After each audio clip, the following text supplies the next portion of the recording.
they didn't know the difference between burying somebody and planting somebody. All crisis stabilizers at the time lost our job. Well, that looked like a point where we were being buried, where our company, that company that I was a part of, was being buried, or me as a crisis stabilizer was being buried. But what the policymakers didn't understand when it came particularly to me, they didn't know the difference between burying somebody and planting somebody. So what they really was doing was planting me. So my friend Sounds called me on that. This happened on a Monday when they canceled all of the funding. So obviously we're jobless. On Tuesday, on Monday afternoon, Sounds calls me, and he's a producer friend, a bunch of Grammys and things of that nature. He worked with everybody from Nicki Minaj to Rihanna. We did Rihanna, work with Rihanna together. We did a lot of art. We worked with Brandy together.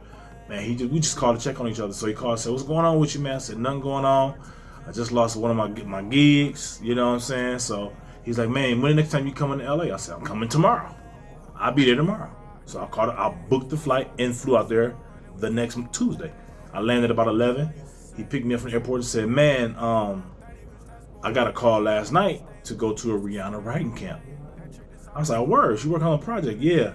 So at the time, L.A. Reid was working on her project. So I went to the writing camp because I was in town, which was that I literally went from the airport with him to the first session.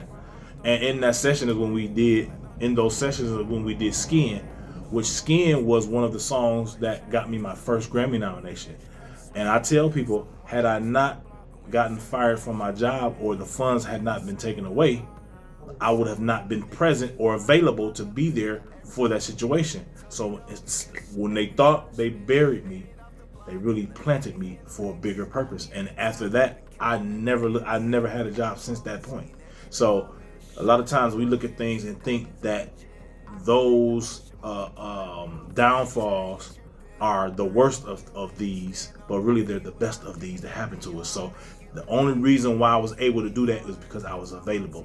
You can never do anything if you're not available to do it. So your best ability is being available.